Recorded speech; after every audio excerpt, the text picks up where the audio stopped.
नमः शिवाय। आज सोमवार के दिन आइए सुनते हैं भगवान भोलेनाथ और नंदी की यह कथा।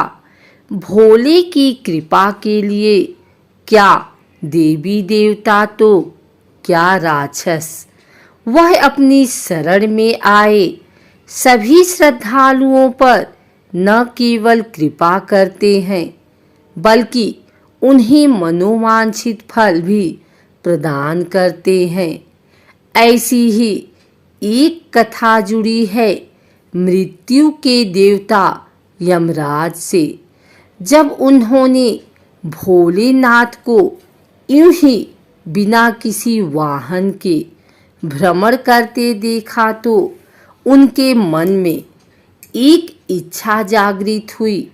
बस फिर क्या था, यमराज ने भगवान शंकर के समक्ष अपनी इच्छा प्रकट की और फिर क्या हुआ, आइए जानते हैं इस कथा के बारे में। पौराणिक कथा के अनुसार भगवान शिव बिना किसी वाहन के ही संपूर्ण संसार में विचरण करते थे। एक दिन जब वह जगत में विहार कर रहे थे तो यम ने उन्हें देखा। उनके मन में यह बात आई कि वह भोलेनाथ के वाहन बन जाएं, लेकिन यह इतना सहज नहीं था। तो उन्होंने शिव को प्रसन्न करने के लिए कठिन तप किया। यम के तप से शिव शंभु प्रसन्न हुए और उन्होंने यम को बैल रूप में अपना वाहन बनाना स्वीकार किया। भोलेनाथ ने बैल रूप को इसलिए चुना क्योंकि बैल अत्यंत भोला होता है। उसके मन में किसी भी प्रकार का छल कपट नहीं होता। यही वजह है कि भोले बाबा ने बैल यानी कि नंदी को अपना वाहन नियुक्त किया। यही नहीं, शिवजी ने नंदी को अपना प्रधान सेनापति भी बनाया। कहा जाता है कि भगवान शिव की सेना नंदी बाबा के कहने पर ही चलती थी। पौराणिक कथा के अनुसार पुरातन काल में एक शिलाद नाम के एक ऋषि हुए जो कि पूर्ण रूप से प्रभु की पूजा में लीन रहने लगे थे। ऐसे में परिवार के लोगों को उनके वंश की चिंता हुई। यह परेशानी लेकर सभी उनके पास पहुँचे और गृहस्थ जीवन में वापस आने का निवेदन किया। हालांकि वह नहीं माने, लेकिन उन्होंने जन्म मृत्यु से परे संतान प्राप्ति के लिए देवराज इंद्र की पूजा की। इंद्र प्रसन्न हुए तो लेकिन ऐसी संतान का आशीर्वाद देने में असमर्थता जाहिर की।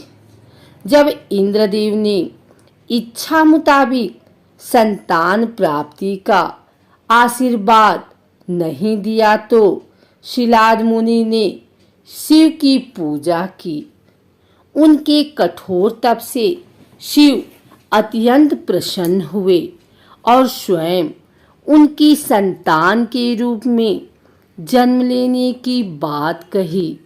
कथा मिलती है कि एक दिन शिलाद मुनि खेत जोत रहे थे, तब उसी भूमि पर उन्हें एक बालक मिला। वह उसे घर ले आए और उसका नाम नंदी रखा।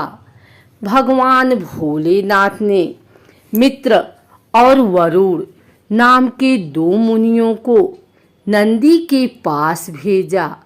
उन्होंने नंदी को बताया कि वह अल्पायु है। यह सुनकर नंदी बाबा वन में चले गए और महादेव की पूजा अर्चना करने लगे। उनकी पूजा से भोलेनाथ प्रसन्न हुए और नंदी को मृत्यु भय से मुक्त अजर अमर होने का आशीर्वाद दिया। इसके अलावा गणों के अधिपति के रूप में भी नियुक्त किया।